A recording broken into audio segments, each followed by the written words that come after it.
주 예수 그리스도 이름으로 하나님 말씀 증거하겠습니다. 마태복음 9장 9절부터 13절까지 말씀을 찾아서 읽겠습니다. 마태복음 9장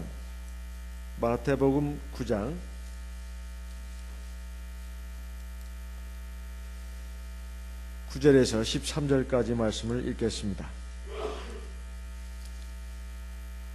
예수께서 거기서 떠나 지나가시다가 마태라 하는 사람이 세관에 앉은 것을 보시고 이르시되 나를 좇으라 하시니 일어나 좇으니라. 예수께서 마태의 집에서 앉아 음식을 잡수실 때에 많은 세리와 죄인들이 와서 예수와 그 제자들과 함께 앉았더니 11절 바리새인들이 보고 그 제자들에게 이르되 어찌하여 너희 선생은 세리와 죄인들과 함께 잡수시느냐. 예수께서 들으시고 이르시되 건강한 자에게는 의원이 쓸데없고 병든 자에게라야 쓸데있느니라. 13절 같이 읽습니다. 너희는 가서 내가 긍휼을 원하고 제사를 원치 아니하노라 하신 뜻이 무엇인지 배우라. 내가 의인을 부르러 온 것이 아니요 죄인을 부르러 왔노라 하시니라. 우리가 성경에서 특히 신약 성경을 보게 되면 예수님의 사적에 관한 책이 4권이나 있는데 그 중에서 마태, 마가, 누가복음을 공관복음이라고 한다. 이것은 지난번 몇 차례 말씀을 드렸습니다. 사복음서 가운데서 제일 먼저 쓰여진 책은 어떤 책일까요? 마태, 마가, 누가, 요한복음 중에서 제일 먼저 쓰여진 책이 어떤 책일까요? 제일 먼저 쓰여진 책. 마태복음이 제일 먼저 나오니까 제일 먼저 쓰여졌을까요? 그렇지 않습니다. 마가복음이 제일 먼저 기록된 책으로 알려져 있습니다. 마가복음이요. 그런데 마태복음이 신약성경의 맨 첫 번째 책으로 나옵니다. 이 마태복음의 저자는 누군가? 마태복음의 저자가 누군가? 누굴까요? 마태. 그러면 틀렸습니다. 누굴까요? 바로 하나님이세요. 성경의 저자는 하나님이시고 다만 사람은 하나님의 쓰시는 펜 또는 붓이 되어가지고 도구가 돼서 기록한 것에 불과합니다. 어쨌든 간에 하나님은 마태를 하나님의 펜대로 붓으로 사용해가지고 하나님의 말씀을 기록했습니다. 이 마태가 어떤 사람이었나? 전직 뭘 하면서 살았던 사람인가? 바로 세리였다는 것입니다. 우리가 세리 그러면 보통 요즘에 와서는 세무공무원을 생각하시면 맞습니다. 성경적인 용어로는 세리라고 나옵니다. 그런데 옛날 예수님 당시에 세리 그리고 강도, 살인자 이 세 부류는 똑같이 취급했습니다. 강도, 살인자 그리고 세리는 같은 부류로 취급해가지고 죄인 중에 죄인으로 알았다 이 말이에요. 이스라엘이 당시에 로마의 속국이 돼가지고 나라가 없는 상태였습니다. 로마의 지배를 받는 상태에서 로마의 끈앞풀이 돼서 앞잡이가 돼가지고 자기 동족들의 고혈을 짜내서 로마 정부에다가 바치고 또 자기도 뒷구멍으로 또 많이 착복을 해서 부자가 된 이런 사람들이 바로 세리들이었기 때문에 이 이스라엘 백성들에게 있어서는 세리는 아주 죄인 중에 죄인이었다 이 말이에요. 왜? 이 민족의 앞집이 노릇을 하니까 죄인이요. 두 번째는 살인 강도와 못지 않다는 것입니다. 아주 날강도들이라는 거예요. 칼만 만들었지 사실은 우리 돈을 빼앗아가는 아주 나쁜 놈들이다 해가지고 세리는 죄인의 대명사라고 불렸습니다. 그래서 세리, 창기 이것은 같은 부류로 경건한 유대인들의 눈에는 비쳤다 이 말이에요. 그런데 오늘 보니까 예수님께서 길을 지나가시다가 마태란 사람이 세관에 앉은 것을 보셨습니다. 그리고는 말씀하셨습니다. 나를 좇아라. 그러니까 세리마태가 예 하고 따라 나섰다 이 말이에요. 우리 이 간단한 한 구절을 보면은 이게 도대체 어떻게 된 판이야? 이렇게 생각할 수가 있는데 그 다음에 바로 이어지는 것은 예수님께서 마태의 집에서 식사를 하시는 장면이 나옵니다. 대체 어떻게 이런 일이 벌어졌을까? 갑자기 세리 보고 날 따라라 그러니까 쫓았는데 아니, 예수님이 이제 마태의 집에 가서 식사를 하신다 이 말이에요. 무슨 일일까요? 마태는 아주 사람들에게 손가락질 받는 죄인 중에 죄인이었습니다. 그래서 늘 양심의 가책을 느끼고 있었지만은 하나님에 대한 신앙을 가지고 있었던 사람이에요. 그렇지만은 예수님이 자기를 갖다가 불렀을 때 자기는 나 같은 것을 어떻게 부르신단 말인가 하고 기꺼이 주님의 제자가 된 사람인데, 이 사람이 바로 마태입니다. 근데 마태는 본명이 아니고 본명은 레위라고 알려져 있습니다. 마가복음 2장 14절 15절 말씀을 보겠습니다. 마가복음 2장 14절 15절. 마가복음 2장 14절. 또 지나가시다가 알페오의 아들 레위가 세간에 앉아 있는 것을 보시고 저에게 이르시되 나를 좇으라 하시니 일어나 좇으니라. 그의 집에 앉아 잡수실 때에 많은 세리와 죄인들이 예수와 그 제자들과 함께 앉았으니 이는 저희가 많이 있어서 예수를 좇음이로라. 지금 똑같은 말씀을 마가복음에서는 알페의 아들 레위라고 말하고 있습니다. 이게 그의 본명이다 이 말이에요. 그런데 그 좇으라고 했을 때 그냥 무작정 따라 났을까요? 직업은 그대로 갖고 있으면서 따라 났을까요? 그렇지 않습니다. 자기 직업, 자기 하던 일 모든 거 다 버리고 예수님을 따랐습니다. 누가복음 5장 27절로 28절 말씀 한번 읽어보겠습니다. 누가복음 5장 27절. 누가복음 5장 27절. 그 후에 나가사 레위라 하는 세리가 세관에 앉은 것을 보시고 나를 좇으라 하시니 저가 모든 것을 버리고 일어나 좇으니라. 저가 모든 것을 버리고 일어나 좇으니라. 여기 보면은 마태, 마가, 누가복음에 마태가 어떻게 해서 주님의 제자로 부르심 받고 주님의 제자가 됐는가 하는 것을 아주 정확하게 그래도 좀 자세하게 나와 표현하고 있는데요. 여기서는 세리 마태가 모든 것을 버리고 그랬습니다. 모든 걸 버리고 일어나서 주님을 쫓았다. 좀 주님의 제자가 됐다는 것이죠. 불가에서는 보통 출가한다고 말합니다. 자기의 세상 모든 직업, 세상 사람들과의 인연 다 끊어버리고 다 버리고 이제 머리 깎고 산속으로 들어가면 그걸 뭐라고 그래요? 출가라고 하죠. 사실 예수님의 이 사도들은 그런 지금 개념입니다. 모든 걸 다 버리고 그야말로 불가에서 말하는 출가와 같은 그런 개념으로 주님을 따랐다 이 말이에요. 이게 쉬운 일일까요? 쉬운 일이 아닙니다. 자기가 가지고 있는 재산, 자기가 가지고 있는 직위, 자기가 가지고 있는 명예, 그리고 지금 자기가 누리고 있는 삶의 모든 안락함, 쾌락, 영광, 영화 다 헌시작처럼 버리고 초계처럼 흩어버리고 주님을 따라 나선다고 하는 것은 쉬운 일이 아닙니다. 근데 주님은 따라 나섰다 이 말이에요.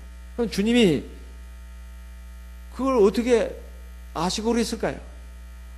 사실 그 앞서는 보면은 서기관이라는 사람이 당대에 아주 학문도 많고 직위도 높고 사람들에게 우러름 받는 정규 고등교육을 받은 율법사입니다. 주님 따른다고 했을 때 주님 뭐라고 하셨죠? 고맙다, 고마워. 그러나도 우리 중에는 너 같은 놈이 필요했는데 하면서 덥석 받았습니까? 아니죠. 여우도 굴이 있고 공중에 나는 새도 거처가 있지만 인자는 머리 둘 것이 없다. 가라 이 말 아니에요?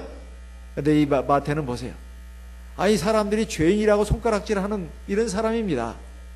상종도 하기 싫다 이 말이에요. 그런데 주님의 제자로 불렀다 이 말이에요. 왜 그럴까요? 하나님은 사람의 겉모습을 보는 게 아니라 사람이 뭘 보신다고요? 중심을 보신다 이 말이에요.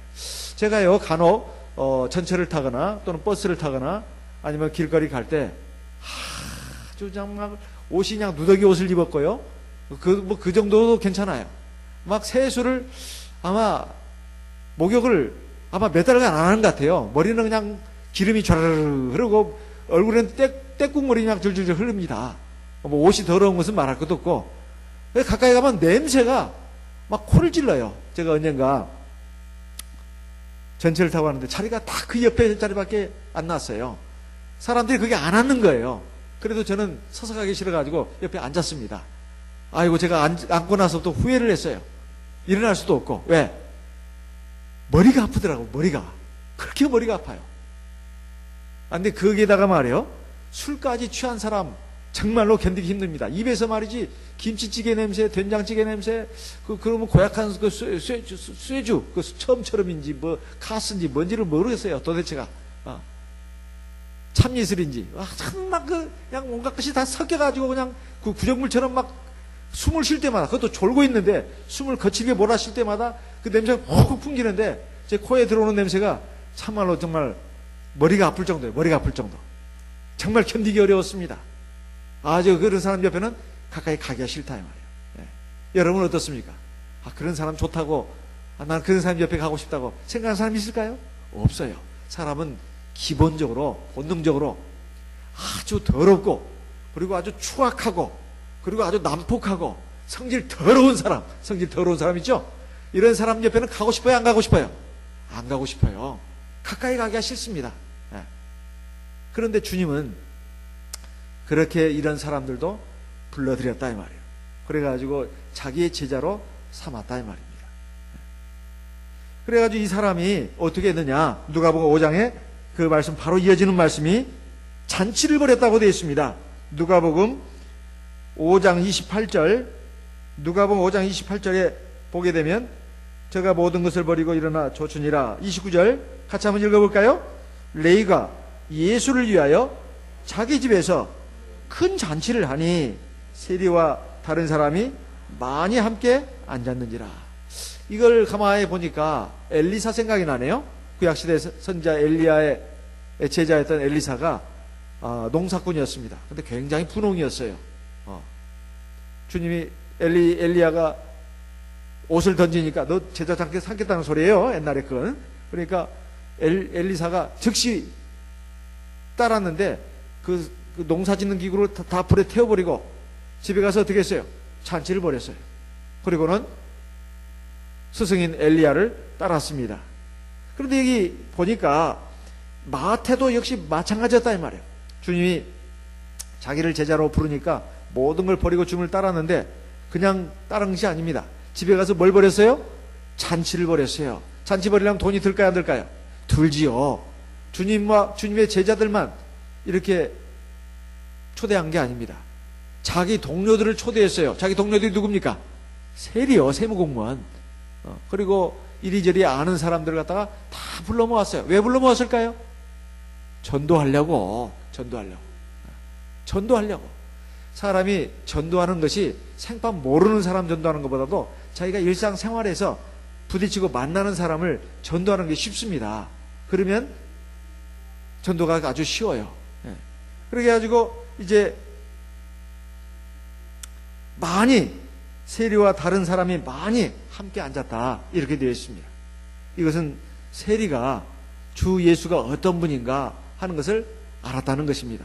그리고 모든 것을 버리고 주님을 따랐다고 했어요. 앞서 서기관은 어땠습니까? 주님, 내가 주님을 따르겠습니다. 무작정 그런 말을 했죠. 아서라, 너는 정신자세가 안 돼 있어. 그랬죠? 또 어떤 제자는 뭐라고 했습니까? 주여, 저희 집에 가서 저희 아버님 돌아가시면 그 유산 받고 그리고 주님을 따를게요. 너도 틀렸다. 제 길을 잡고 뒤를 돌아보는 사람은 하나님 나라에 적합지 않다. 그래서 다 물리치셨죠. 그런데 이 마태를 보세요. 마태를 보니까 모든 것을 버리고 주님을 따랐을 뿐만 아니라 자기 집에서 어떻게 했어요? 잔치를 벌였어요. 자기 집이 교회가 된 거예요. 쉽게 말하면. 자기 집이 교회가 돼가지고 이렇게 큰 하나님의 구원의 역사가 일어나도록 했습니다. 제가 달라스 교회에 최근에 그 건축을 이제 완공해가지고 첫 안식일 예배를 드린 것을 그걸 보고 제가 사진을 여러분들에게 보내드렸습니다. 여기 안산교회 출신이셨던 이호정 형제라는 그 가족이 이제 미국으로 가셔가지고 그 달라스 거기 지역에서 자기 집에서부터 가정 예배를 드렸답니다. 자기 집에서부터. 그래가지고 거기에 대만에서 오신 분들, 중국에서 오신 분들, 어디 이민 오신 분들이 있잖아요. 자기 집에 모여가지고 가정 예배부터 드리기 시작했다는 거예요. 가정 예배부터. 그러니까 달라스 교회 제1호 신자입니다. 자기 집이 교회가 된 거예요. 그래가지고 쭉 교회에서 예배를 드리다 보니까 이제 신도가 늘어나는 거예요. 그래가지고 예배 장소를 마련했고, 거기서 상당히 오랜 세월 보다가 이제 한두 번 아마 옮긴 걸로 알고 있습니다만, 이제 이번에 막 땅도 뭐 어마어마하게 털을 넓게 잡고, 그 다음에 회당도 그렇게 크게 잡았는지 몰라요. 그 다음에 식당도 뭐 그냥 운동장만 하더만요. 보니까 부대 시설이 잘 되어 있습니다. 주차장도 막 운동장만 하고요. 원래 그가 땅값이 싸기는 합니다. 텍사스주가요.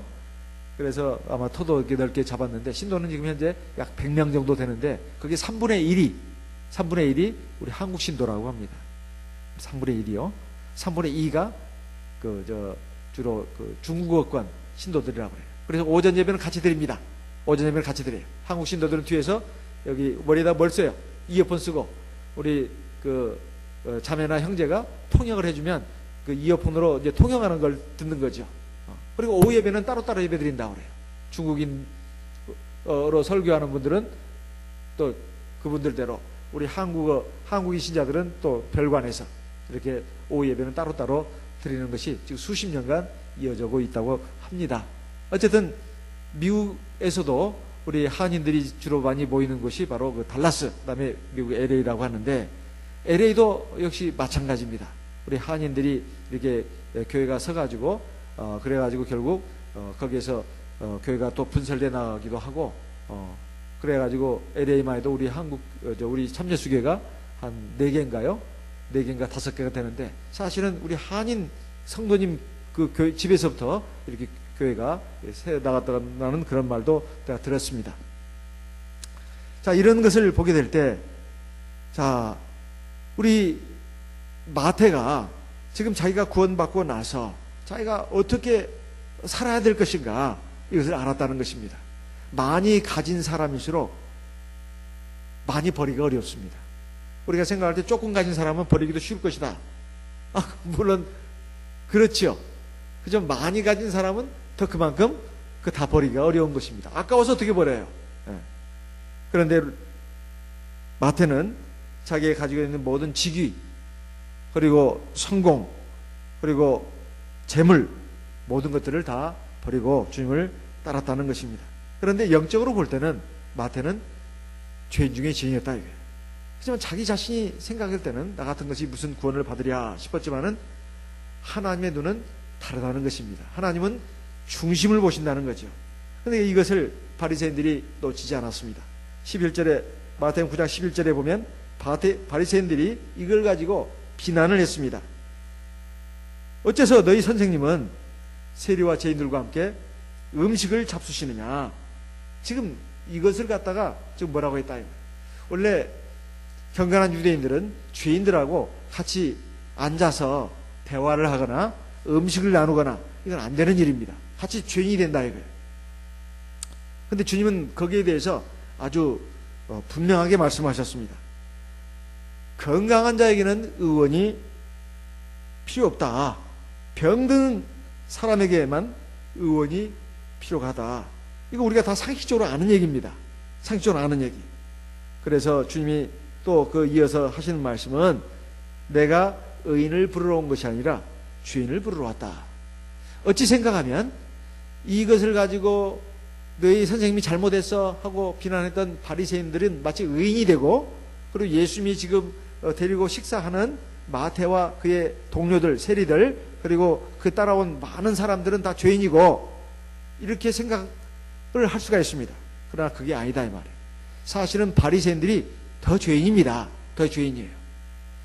그런데 예수님이 지금 이런 말씀을 하신 이유는, 아니 바리새인들이 봤을 때, 자기들이 봤을 때는 죄인들이다 이 말이에요.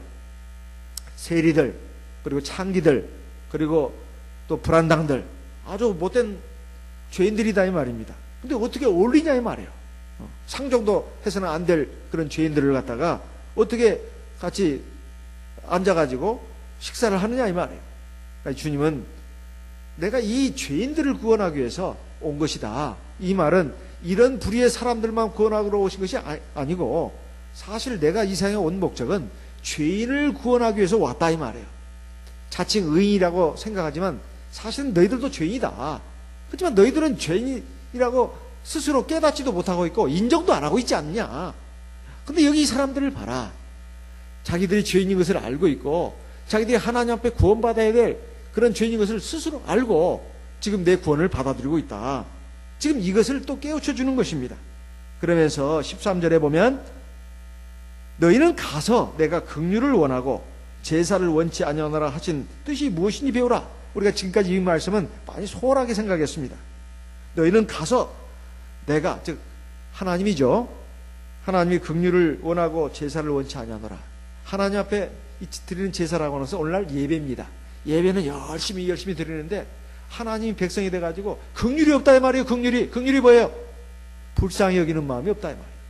사람이 똑바른 것도 좋습니다. 올바른 것도 좋고 착한 것도 좋은데 문제는 사람에 대해서 불쌍히 여기는 마음, 긍휼히 여기는 마음이 없다면 그것은 하나님의 어떤 속성과 다른 것입니다. 하나님은 공의, 사랑, 이 두 가지가 다 있습니다. 하나님은 공의, 옳고 그르고 따지는 것이 공의죠. 사랑은 뭐예요? 사람을 너그럽게 이해하고 용서하고 받아주는 것, 이것이 사랑입니다. 근데 너희들은 예배는 하나님 앞에 막 드리는데 대체 예배의 목적이 뭐냐 이 말이에요.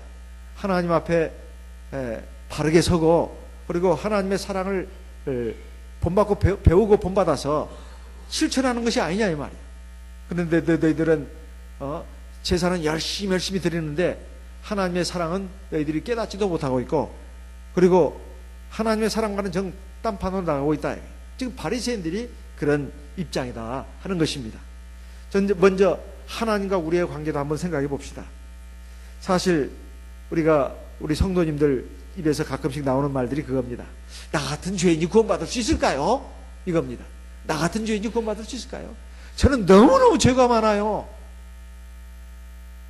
그것이 진심이면 참 아주 그나마 가망성이 있습니다. 그리고 그것이 계속되면 그래도 큰 가망성이 있다 이 말이에요. 근데 그것이 그냥 잠깐 그냥 언급결에 나오는 말, 그 정도 갖고는 안 됩니다. 정말 나 같은 죄인이 구원받을 수 있을까요? 그것을 정말 뼈저리고 처저리게 느끼는 것이 보통 신앙의 초창기인 경우가 많습니다. 그리고 신앙생활을 그래도 근실하게 성실하게 하는 성도들 가운데 종종 그런 말이 나와요. 나 같은 것이 정말 구원받을 수 있을까요? 근데 이제 그거 하나님 앞에서 자기를 돌아보고 자기를 성찰하는 거, 살피는 거요. 그걸 잘 안 하는 사람들은 그런 생각이 없어요.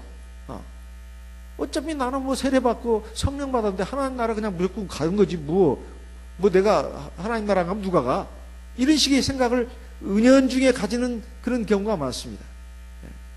그렇지만은 정말 나 같은 것이 이렇게 부족한 사람이 하나님 나라에 들어갈 수 있을까요? 이렇게 생각한다는 것은 일면 가능성이 있다는 것입니다. 자기 부족함을 알고 자기의 죄인됨을 그래도 깨닫고 있으니까 가능성 있는 사람, 가망성 있는 사람이라는 거예요. 그렇지만은 두 번째로 거기에 머물러서는 안 됩니다. 거기에 머물러서는 안 된다. 하나님이 비록 나같이 부족한 사람이지만 또 나는 죄가 많지만 아직도 완전치 못하지만 하나님이 나를 어떻게든지 붙들어서 온전한 가운데 이끌어 주시고 그리고 하나님 나라에 꼭 불러들이실 거야. 다른 한편에서는 그 생각을 가져야 된다는 겁니다. 이것이 대단히 중요한 부분이다 이런 말씀이에요. 사실 하나님이 우리를 택하신 겁니다. 우리가 하나님 택한 게 아니에요. 예? 우리가 정말로 하나님과 사람이 어떻게 해서 이렇게 하나님과 하나님 백성 관계가 되느냐. 우리가 생각할 때는 우리가 하나님 믿은 것 같지만 절대로 그게 아니고 누가 택했어요? 하나님이 우리를 택했습니다. 그 말씀을 한번 좀 보겠습니다. 요한복음 15장 16절.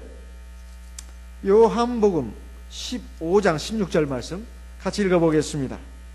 요한복음 15장 16절 같이 읽어보겠습니다.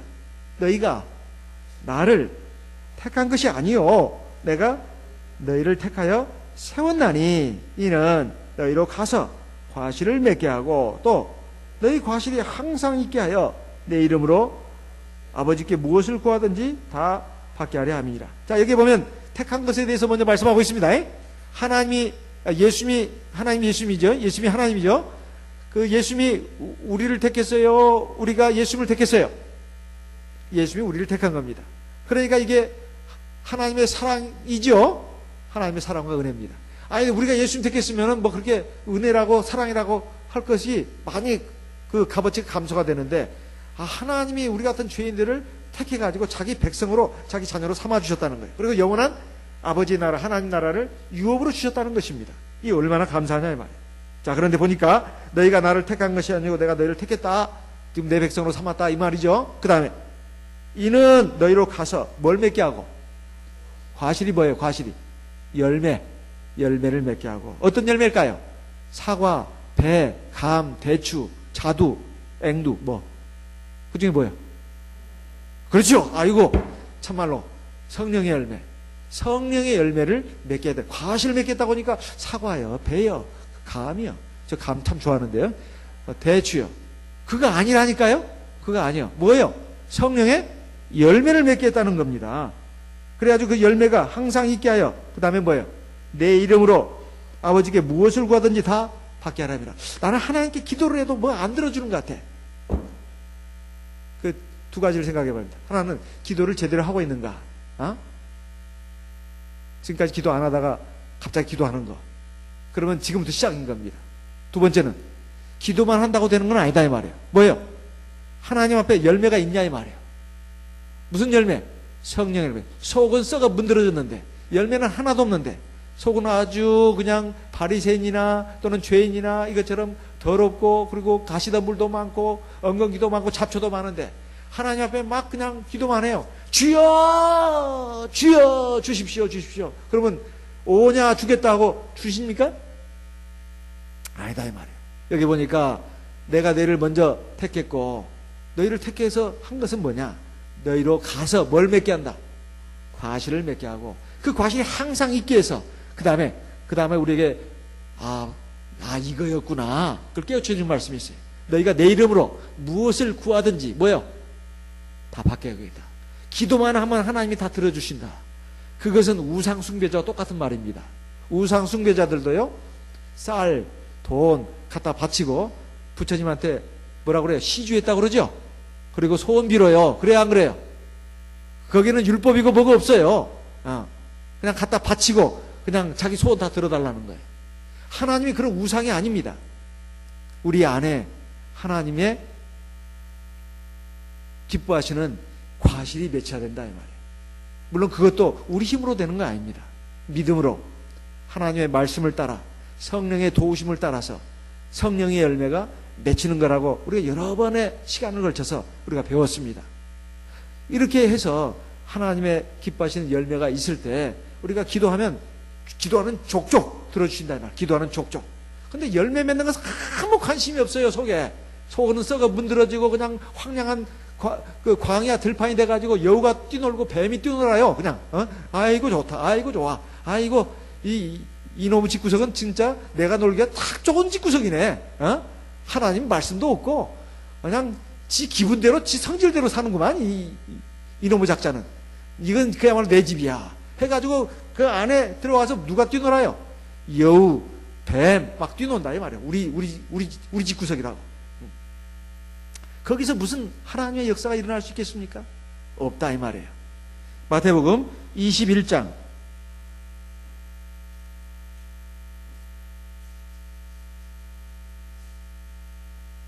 43절, 마태복음 21장 43절 같이 읽어보겠습니다.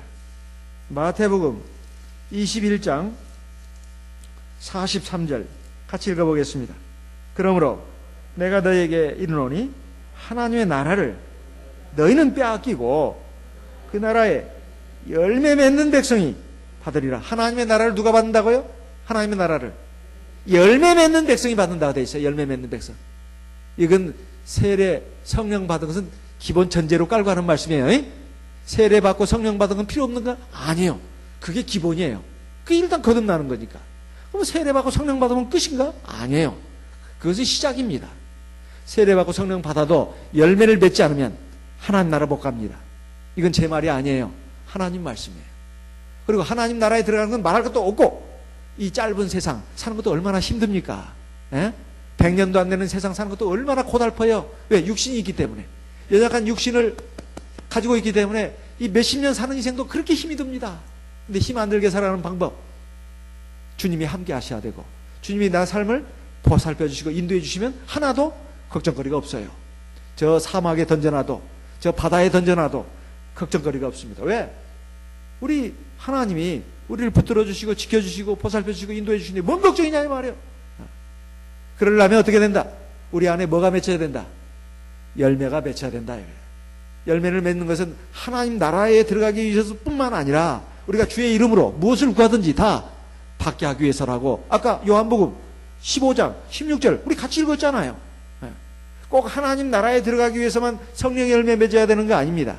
우리가 이 세상을 성공적으로 행복하게 평안하게 살기 위해서도 우리 안에 뭐가 맺혀야 돼요? 열매가 맺혀야 된다. 그렇지만 우리는 원래 죄인들입니다. 죄인들이에요. 우리 같은 죄인들을 하나님이 불러주셨어요. 불러주셔가지고 우리 안에 성령의 열매, 성령은 하나님의 열매입니다. 하나님 닮은 그런 성품이 우리 안에 이루어져야 된다는 거예요. 하나님의 성품은 뭡니까?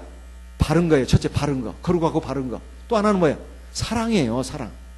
그런데 우리가 보면은 바른 것도 제대로 안 돼 있고 사랑도 제대로 안 돼 있어. 에? 거룩하고 바른 것도 보면은 그냥 속에서 그냥 요상한 생각. 우리 주님이 말씀하셨잖아요. 형제를 보고 나가라 하는 자, 이 농팽이야 하는 자, 그 다음에 형제 보고 노하는 자, 성질내는 자라죠.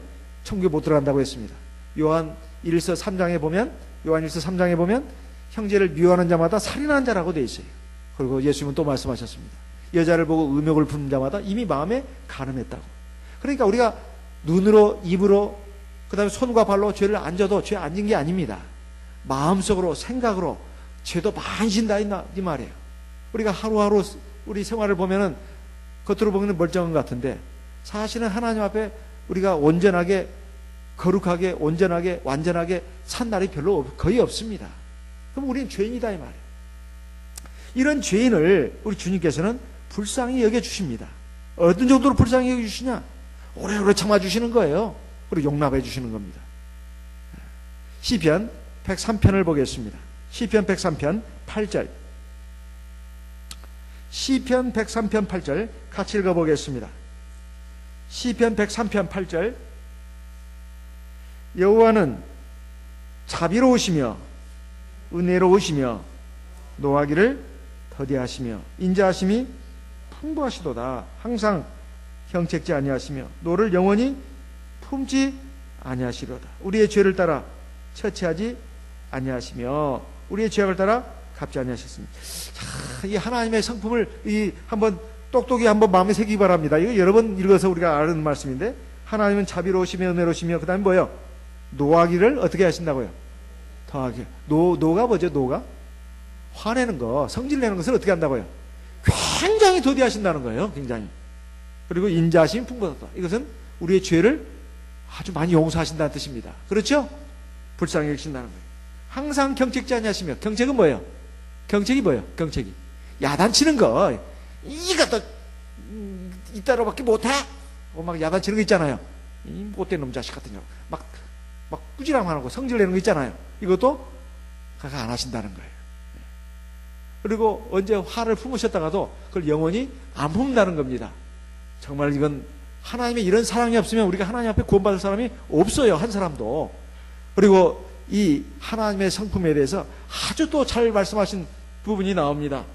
이사야 42장 2절 3절 말씀 같이 읽어보겠습니다. 이사야 42장 2절 3절 같이 읽겠습니다. 이사야 42장 2절 3절 같이 읽겠습니다. 그는 외치지 아니하며 목소리를 높이지 아니하며 그 소리로 거리에 들리게 아니하며 3절 상한 갈대를 꺾지 아니하며 꺼져가는 등불을 끄지 아니하고 진리로 공의를 베풀 것이며. 여기 보십시오. 우리 주님은요, 이 주님에 대해서 예언한 내용입니다. 외치지 않고 목소리를 높이지 않고. 보통 그 목소리 큰 사람들이 있습니다. 집안에서도 바깥에서도 막 목소리 크다는 것은 원래 그 성량이 크다는 것을 말하는 게 아니에요. 성질이 급하고 그리고 막 그 성격이 강한 사람들은 굉장히 목소리가 큽니다. 사람이 이게 듣기가 굉장히 거북스러운 거예요. 그런 사람 옆에 가기가 좀 싫습니다. 왜냐하면 하도 성질을 많이 냈었고 하도 그냥 소리가 크면은 사람이 가까이 하기에는 너무 먼 당신이 된다 이 말이에요. 네. 그런 분이 아니라는 거예요. 우리 예수님은 사실 하나님이잖아요. 하나님 눈에 우리가 성에 차겠어요, 안 차겠어요? 안 차죠. 하나님은 아주 거룩하고 높으신 분인데 뭐. 네. 우리 사람들의 일생이 하나님 분노 중에 매일 분노 중에 지나간다고 되어 있습니다. 시편 90편에 보면 하도 못돼가지고 인간들이. 네. 그런데 하나님이 사람의 몸을 입고 우리에게 오셨는데 바로 주 예수 그리스도입니다. 오셔가지고 내 이놈들 하면서 그냥 막 소리를 높이 소리 질러가면서 이놈의 자식들아 하면서 막 니 이따위로 해가지고 되겠어? 하면서 성질 부려가면서 우리를 야단치시고 그러면은 우리가 기가 팍 죽어가지고 우리 주님 가까이 할 수 있어요, 없어요? 못해요. 가까이 하기엔 너무 먼 당신이라니까. 근데 가까이 하기엔 너무 먼 당신이에요. 조용조용 얘기하신다는 거예요. 근데 세상에서는 조용조용 얘기하면 바보라는 경우가 있습니다. 저 사람 힘없는 사람 아니야? 저 사람 내 밥이구만, 밟아야 되지. 세상에서는 종종 그럽니다. 굉장히 얌전하고 점잖하고 그리고 예의 바르고 이런 사람을 좀 무겁게 알아야 되는데 그렇게 알지 않고 아주 저건 내 밥이구나 해가지고 짓밟으려고 하는 경우가 세상에는 있다 이 말이에요. 그렇지만 우리 하나님은 그런 분이다 아니다. 만약에 우리 하나님이 그렇게 사람의 모습으로 오신다면 이건 내 밥이구만 하고 그렇게 하면 안 됩니다. 네. 우리 하나님은 정말로 조용조용 얘기하신다 이 말이에요. 조용조용 필요한 말을 부모가 자식한테 얘기할 때도 부부간에 이야기할 때도 조용조용 얘기를 합니다. 그것이 상대방을 배려하는 것이고 존중하는 거예요. 그리고 사랑하는 겁니다. 주님은 그렇게 외치지 않고 소리를 높이지 않았다는 거예요. 그리고 소리가 거리로 들리게 안 했다는 거예요. 집안의 소리가 집 밖으로 나간다는 것은 소리가 굉장히 크다는 거죠. 마이크가 없어도 집 밖으로 나가요. 이것은 싸움박질 할 때나 나갑니다. 그렇죠? 막 큰 소리 치면서 막 밖으로 날아가고 촛단지 날아가고 그럴 때 소리가 밖으로 들리는 거죠. 이런 분이 아니라는 거예요. 근데 그보다 더 우리를 감동케 하는 말씀은 상한 갈대를 꺾지 아니하며. 상한 갈대가 뭐죠? 갈대는 갈대인데 상했어요. 원래 이 갈대 가지고 옛날에 뭘 만들었냐면 종이를 만들었습니다. 종이를 만들었어요. 그리고 갈대 가지고 배를 만들기도 합니다. 옛날 고대인들은 이 갈대를 엮어가지고 배도 만들었어요. 쓰임새가 많았습니다. 그런데 갈대가 상했으면 아무 쓸모도 없어요. 쓸모가 없어요. 근데 상한 갈대를 꺾지 않았다는 겁니다. 이거 사람을 놓고 하는 말이에요.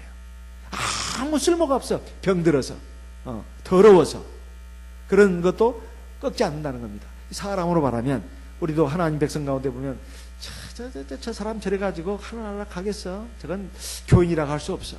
이런 사람도 하나님은 시간을 많이 주신다는 거예요. 기회를 주신다는 겁니다. 그리고 꺼져가는 등불을 끄지 않냐고. 그냥 이제 다 꺼질 정도예요. 그냥 바람이 샥 불면 그냥 조그마한 바람만 불어도 그냥 싹 꺼질 그런 등불입니다. 아주 빛이 약해. 이제 다 꺼져가는 그거예요. 그런데도 끄지 않는다는 거예요. 에이 이놈아, 그게 또 빛이냐고 하나님이 해가지고 꺼버리고 그러지 않는다 이 말. 이것은 뭘까요? 다 죽어가는 영혼을 말하는 거예요. 우리 교회 안에도 다 죽어가는 영혼도 있습니다. 도대체가 저래 가지고서 저거 신앙이라고 할 수도 없고 신앙생활 제대로 못하고 있으니까 사실은 다 꺼져가는 지금 그 심지어도 같다 이 말이에요. 그것도 안 끄신다는 겁니다. 이것은 하나님의 긍휼과 사랑, 오래 참음을 갖다가 보여주는 겁니다. 그래도 주님은 어떻게 하신다고요? 4절 보겠습니다. 3절 진리로 공의를 베풀 것이며 4절 그는 쇠하지 아니하며 낙담하지 아니하고. 우리는 많이 낙담을 합니다. 아이고 우리 남편 때문에 우리 아내 때문에 우리 부모 때문에 우리 자식 때문에 저래 가지고서 참말로 어떻게 될까 속도 상하고 힘도 들고 낙심을 하는데 우리 주님이 낙심을 안 한다는 거예요. 왜?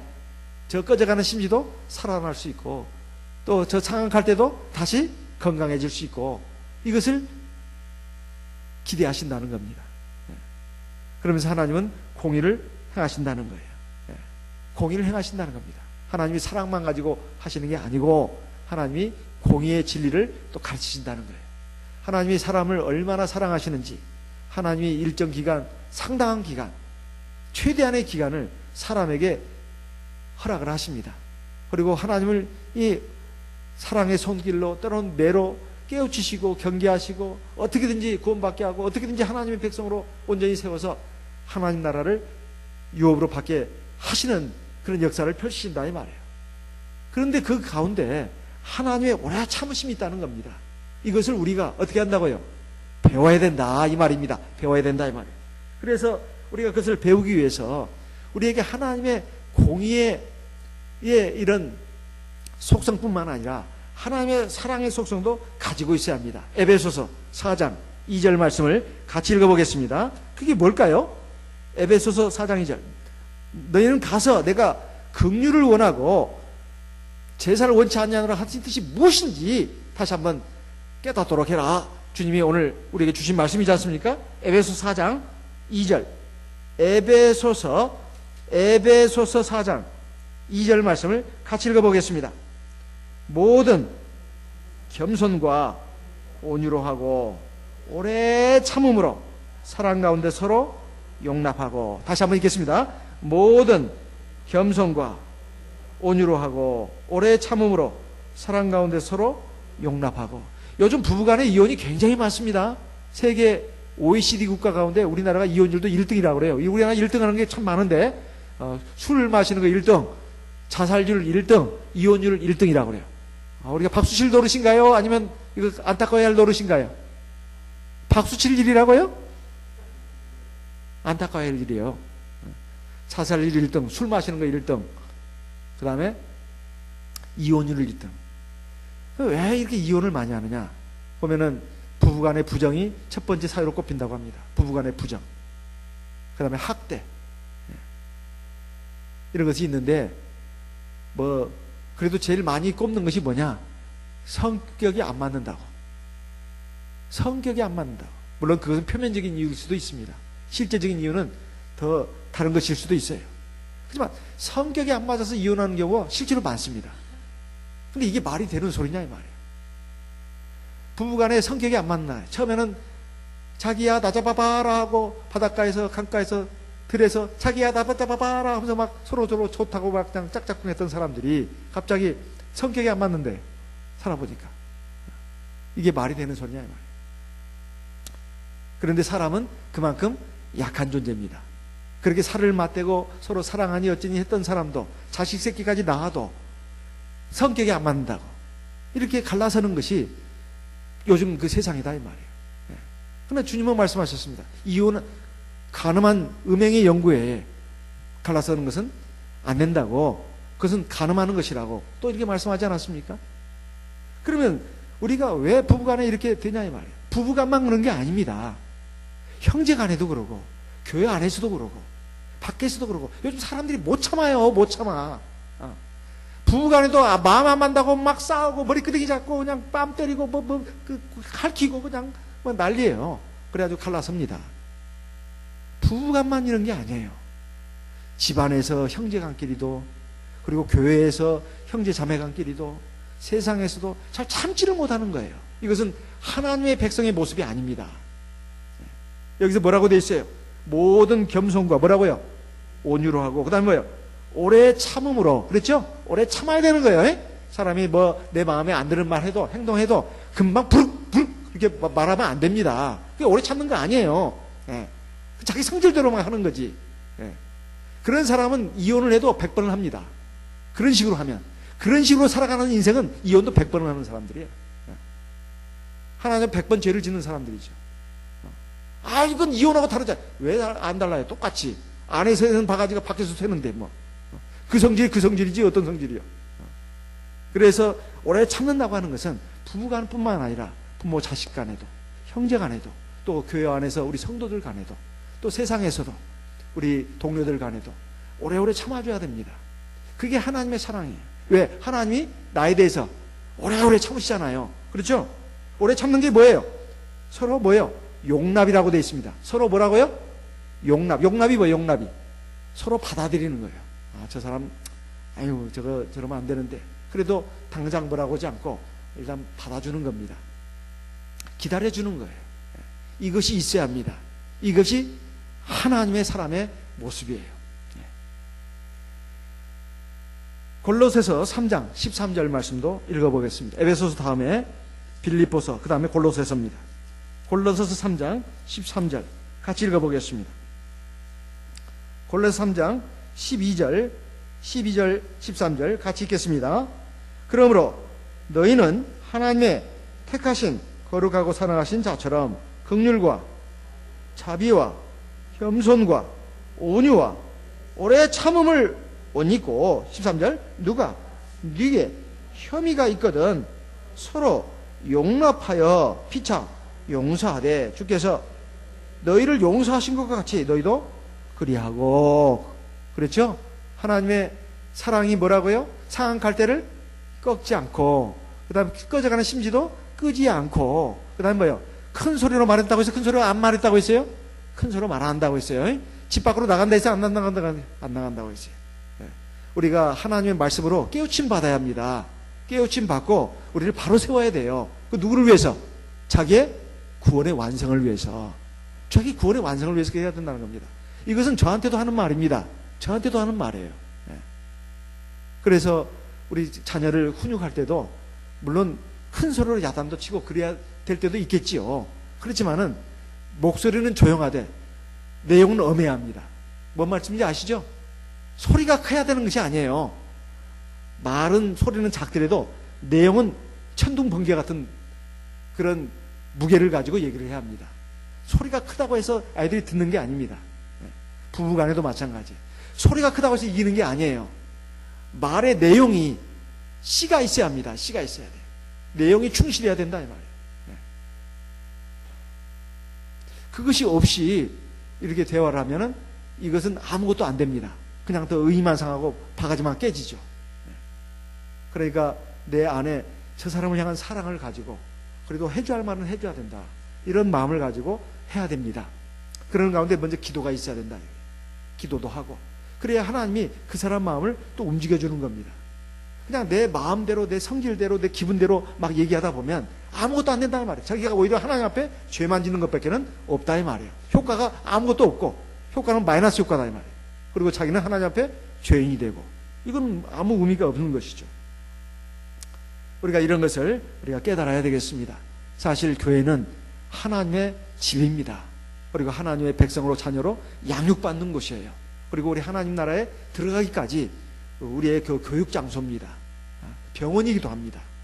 우리가 그것을 잘 깨달아 알아야 되겠습니다. 우리 주님께서 죄인들, 그리고 그 아주 나쁜 사람들 다 이게 불러 모으시고 그들에게 구원을 베푸신 것은 꼭 그들에게만 그런 것이 아닙니다. 바로 우리에게도 그렇게 하신 것이다, 이런 말씀이에요. 로마서 2장에 있는 말씀 한번 읽어보겠습니다. 로마서 2장 4절, 로마서 2장 4절 말씀 같이 읽어보겠습니다.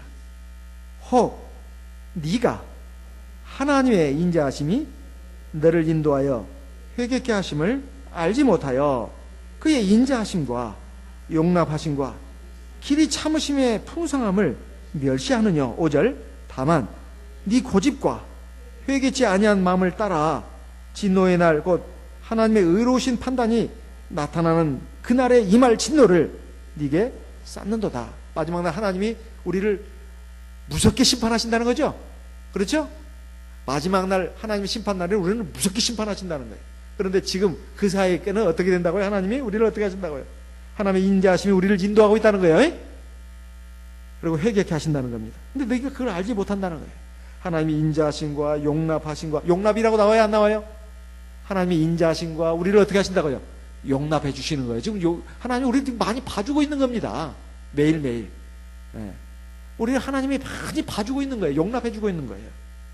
또 길이 참으심에 뭐라고요? 짠돌이 아니면 풍성함. 길이 참으시는 것이 조금 해주고 말고 그게 아니에요. 아주 풍성하다는 거예요. 하나님은 우리를 그렇게 사랑하고 있다는 겁니다. 오래 참아주시고, 그리고 기다려주시고, 그리고 아주 너그럽게 용납해주시고, 이것을 계속 해주고 있는데 우리가 그걸 만약에 뭐 무시하고 별거 아닌 걸로 알고 우리가 막 하나님 앞에 회개도 안 하고 말이지, 우리 막 마음대로 막 살고 행동하면 안 된다는 것입니다. 그러면 하나님의 마지막 심판날 어떻게 된다고요? 이제 막 그걸 다 자기가 쌓는 거예요. 하나님 무서운 심판에, 진노의 심판을. 그래서 왕창 그냥 두드러 맞고는 지옥불로 들어간다 이 말입니다. 네. 그러니까 우리가 세상에 살아있는 시간이 하나님이 내 이놈 이렇게 나타나지 않는다 해가지고 아이고 뭐 하나님이 어디 있어, 그렇게 하면 안 된다 이 말이에요. 네. 사람의 눈도 다 하나님의 눈입니다. 네. 우리가 다 눈이 바깥으로 뜯어가지고 다 사람들 하는 모습이 다 보여요. 네. 하나님은 더 완벽하십니다. 우리가 그걸 생각하고 우리 주님이 해리들 창기들 이렇게 감싸 안고 하는 거, 이것을 생각해야 합니다. 그런데 나는 거룩하고 나는 완전하고 저놈들은 나하고 상종 못할 인간이라고 요거 이렇게 멸시하고 그러면 안 됩니다. 우리가 교회 안에 파당이 있으면 안 돼요. 파당이 있으면 안 돼. 요 사람은 내 편, 저 사람은 내 편이 아니야. 그래서 새누리 당하고 저 더민주 당하고 그다음에 국민의당 있는 것처럼 폐가갈래 가지고 말이야. 그러면 돼야 안 돼요? 안 되는 거예요. 그래서 제가 우리 교회 안에서도 우리가 우리 형제자매들 보이면 다 같은 형제자매입니다. 그래서 형제라고 하잖아요. 자매라고 하잖아요. 우리가 다 한 가족으로 이렇게 서로 이렇게 해야 되지. 이건 내 편, 저건 내 편 아니고 저건 내 적이야. 이런 식의 생각은 굉장히 곤란하다는 것입니다.